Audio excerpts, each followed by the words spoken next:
नमस्कार दोस्तों। ITI first year electrician trade के जो एमसीक्यू सीरीज चला रहे हैं उसमें आज का वीडियो नंबर 20 है।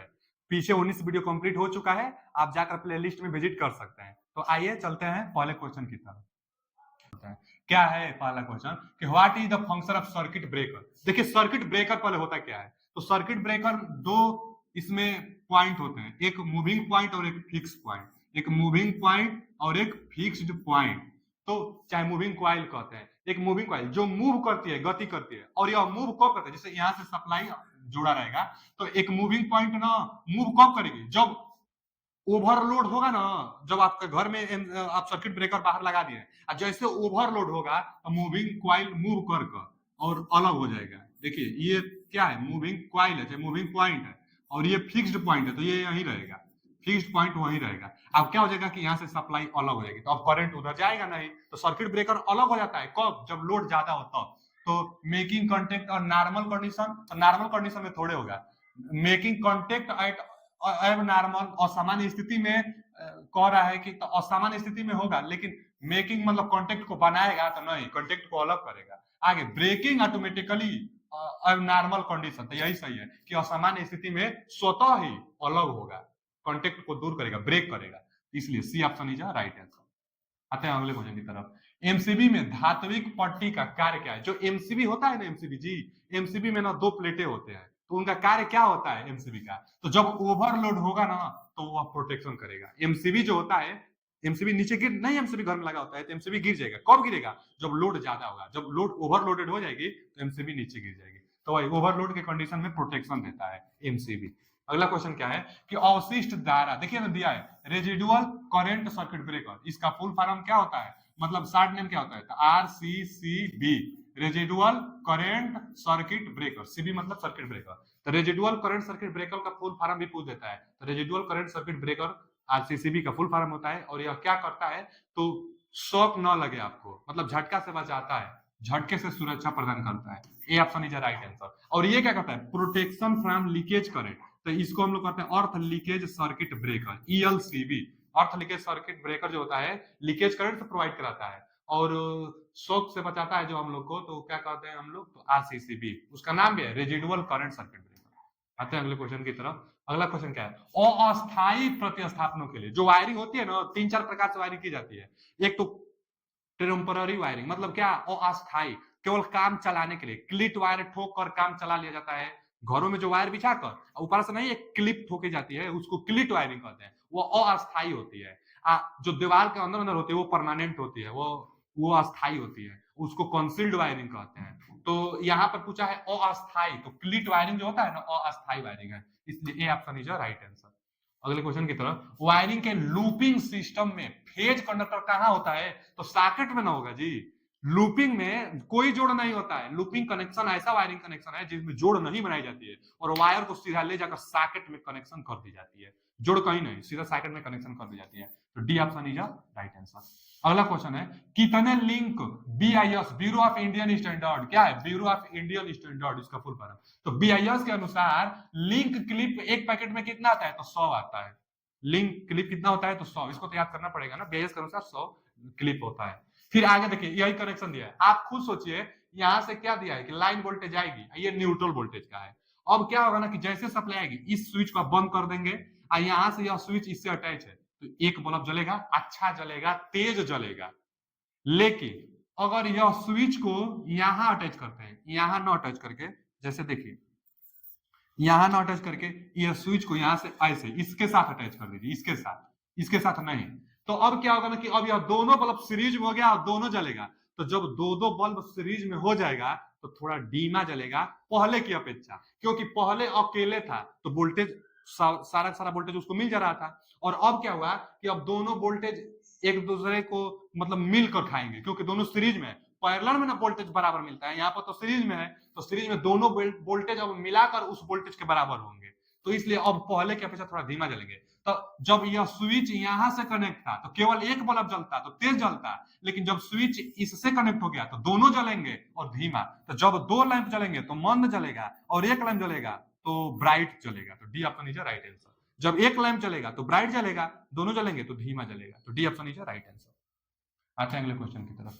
अगला क्वेश्चन क्या है, होम थिएटर वायरिंग को पावर वायरिंग के साथ नहीं चलाने का कारण क्या है। यह क्वेश्चन एक बार और आया था कि होम थिएटर और पावर वायरिंग मतलब कहा जो नहीं मोटी वायरों से घरों में कनेक्शन की जाती है, जहां पर हीटर रेफ्रिजरेटर जो बड़े बड़े पावर जो लेता है डिवाइस उसको चलाना होता है, तो उसके लिए अलग से सप्लाई दी जाती है जिसको पावर सर्किट कहते हैं। तो पावर सर्किट और एक दिया है ना पावर सर्किट और होम थिएटर, तो होम थिएटर के लिए जो लो वायरिंग होती है तो इन दोनों को एक ही साथ नहीं ले दी जाती है, अलग अलग। क्यों? क्योंकि रेडियो इंटरफेरेंस की घटना होने लगती है, माने दोनों की सिग्नल एक दूसरे से अटैच करने लगता है, लड़ने लगता है, जिससे हानि बढ़ जाएगी। तो इसलिए रेडियो इंटरफेरेंस से बचने के लिए दोनों की अलग अलग वायरिंग कर दी जाती है, एक ही के साथ नहीं की जाती है। तो होम थिएटर वायरिंग में लीकेज करंट से बचाने के लिए नहीं, नियंत्रण ताप के लिए तो ये भी नहीं, ऑडियो वीडियो सिस्टम में विद्युत हस्तक्षेप से बचने के लिए इंटरफेरेंस दिया है ना, तो हाँ वही सी ऑप्शन, इंटरफेरेंस से बचने के लिए, मतलब विद्युत हस्तक्षेप का मतलब वही कि एक दूसरे के सिग्नल पर इफेक्ट ना पड़े।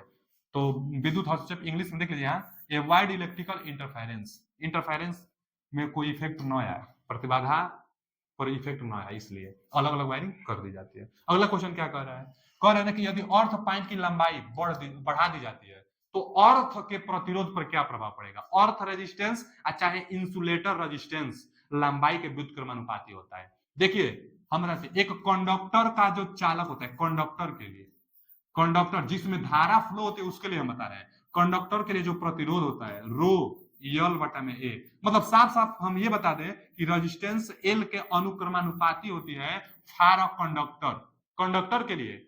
लेकिन जब इंसुलेटर होता है ना जी, इंसुलेटर, तो इंसुलेटर के लिए क्या होता है, इंसुलेटर के लिए चाहे अर्थ रेजिस्टेंस के लिए, तो जो रेजिस्टेंस होगा वो लंबाई के व्युत्क्रमानुपाती होता है, एक बटा यल होता है। माने लंबाई बढ़ाएंगे तो प्रतिरोध घटेगा और लंबाई घटाएंगे तो प्रतिरोध बढ़ेगा, व्युत्क्रमानुपाती होता है इंसुलेशन रेजिस्टेंस चाहे अर्थ रेजिस्टेंस। यहाँ यही पूछा है कि अर्थ प्रतिरोध के मान पर क्या होगा, लंबाई बढ़ा दी जाती है, तो लंबाई बढ़ा दी जाती है तो प्रतिरोध घट जाएगा, C option is right answer. लंबाई बढ़ाएंगे तो प्रतिरोध घट जाएगा। आगे हैं अगले क्वेश्चन की तरफ, पोर्टेबल उपकरण को संचालित करने के लिए किस प्रकार के सामान का उपयोग किया जाता है। देखिए जो पोर्टेबल होता है हम सबको बता देते हैं, जो सेफ्टी एसेसरीज होता है ना, जो सेफ्टी, तो सेफ्टी में स्विच और रेगुलेटर आता है, तो ये तो होगा नहीं।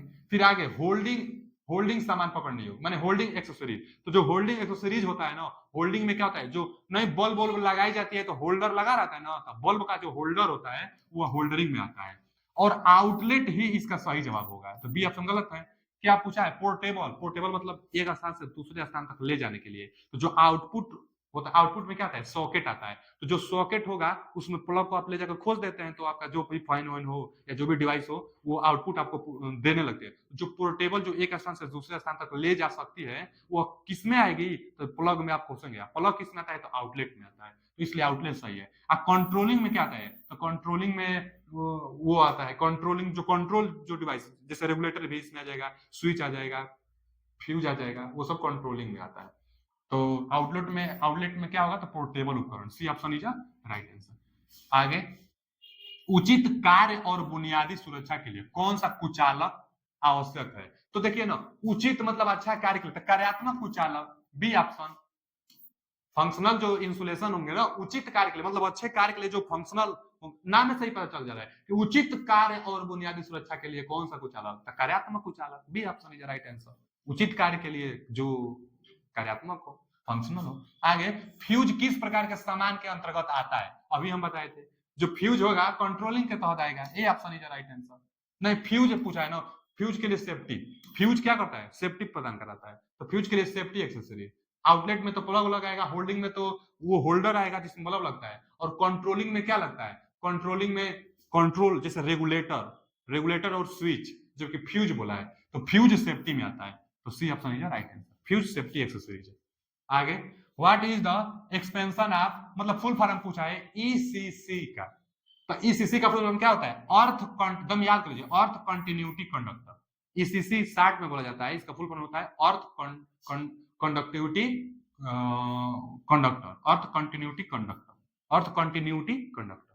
आगे, हाइलोजन लैंप किस प्रकार के एमसीबी के अंतर्गत आता है, हम 3 एमसीबी बताए थे, एक एल सीरीज, एक एल सीरीज एमसीबी, एक एम सीरीज एमसीबी, और एक बताए थे हम motor series MCB, DC motor, DC DC motor MCB, चाहे डीसी सीरीज एमसीबी।